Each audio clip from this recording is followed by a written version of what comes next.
Let's suppose that when the system fails to put away corrupt, rich individuals, random citizens are morally just to take matters into their own hands. Let us suppose that it will be a just world to go around killing millionaires and billionaires who have robbed and killed other innocent citizens and escaped the law. Let there be anarchy.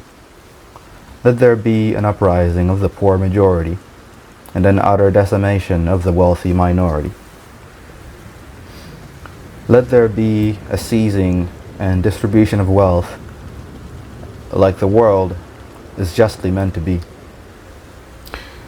Assuming the poor majority who sees this wealth do end up distributing it like they said or didn't say they would. And assuming that when the poor majority made war on the rich minority, the wealthy minority, didn't already have the money, didn't already have the guns and the machine guns and the bombs and the rocket launchers and the nukes and the private military and the concentration camps and the biological diseases. Let us assume that in the end the poor majority win out over the rich who already have the resources, and the poor majority indeed end up distributing wealth like they had protested to the point of warfare, right? Let us assume that after the uprising of the poor majority, everything just turns out to be a utopia after that, after getting rid of the problem of the wealthy majority. Let us assume this is how things go, and of course, let us assume all those things to be so.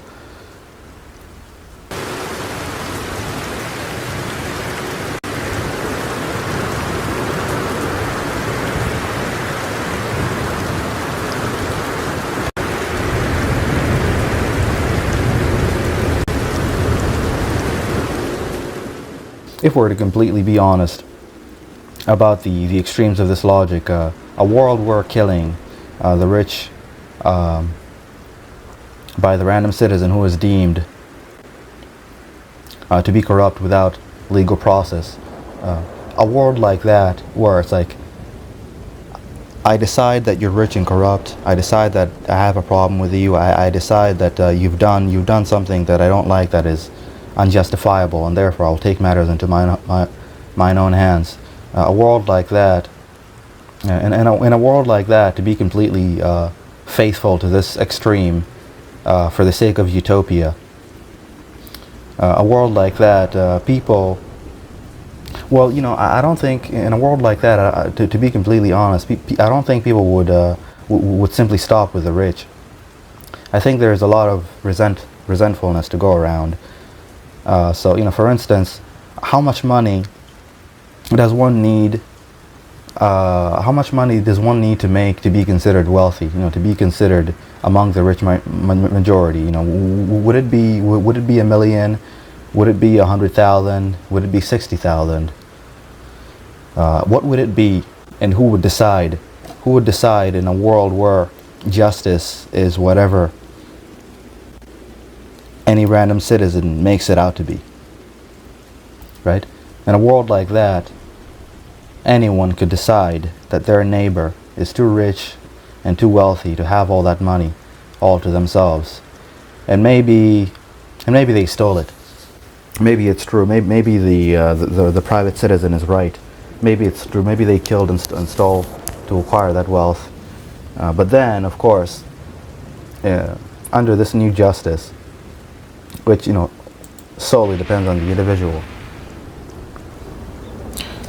the poor neighbor who thinks they deserve this wealth more than their fellow would kill their fellow, and they would kill them, they would rob them. This would be just, and then they would take their place. They would take their money, they take their house, and every luxurious thing that they owned. Right? So, and this would be just. This would be a world where justice can be taken up in any Luigi Mangioni's hands. This is a world where the private citizen who thinks the Second Amendment is unjust for allowing the school shootings of kids will go and blow up a building full of thousands of people making guns, and will be completely justified because these thousands of people in that building whom they've blown up would then not be able to make any more guns which are used to shoot up schools full of children. I think this would be very just. I mean, if you were to do, I can't imagine any more just thing than that. And in this world, killing police officers would also be justified, because, as you know, police officers they oppress the citizens and abuse their power. Police officers are quite infamous for police brutality. And who is going to arrest the police officer? Most of the times they're fired or they're suspended, and so surely they're not going to be arresting themselves. And in another matter, the president orders immigrant children to be put in cages and forces the country's poor to go fight and die in foreign countries. They had absolutely no problems with, right? So would it not be justified to assassinate the president and to burn down the White House? A random citizen knows, here's another good example. A random citizen knows of a Catholic priest who abuses children and calls out the priest, and the congregation of the priest defends this vile bastard. So let's say, would it not be just for the private citizen to grab a group of his friends, invade the church, and hack to pieces every single person who tries to get in the way of that machete from the priest's from this abusive priest's head? Would this not be justice as well? Yeah, I mean, I would say in such a world, this would definitely be justice. I don't see a problem with this at all. But then you're asking, but then maybe a person who is morally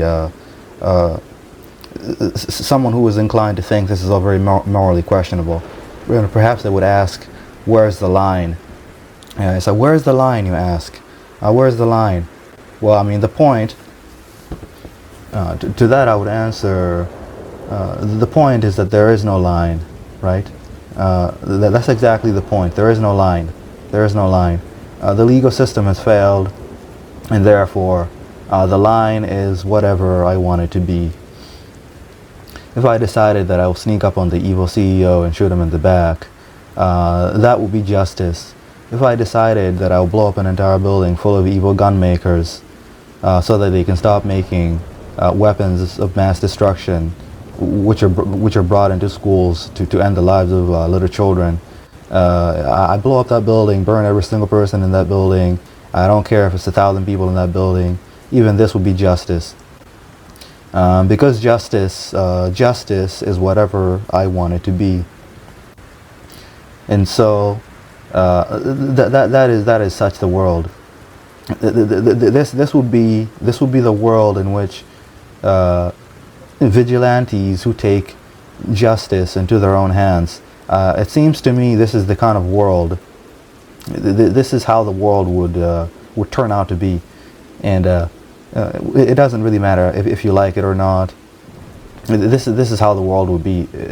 To its ultimate conclusion, this would be quite a world. This would be how the world would look like, and indeed it would be quite a world where the justice system fails, and the only other solution is, of course, the private citizen to take matters into their own hands. And so this is how things would be.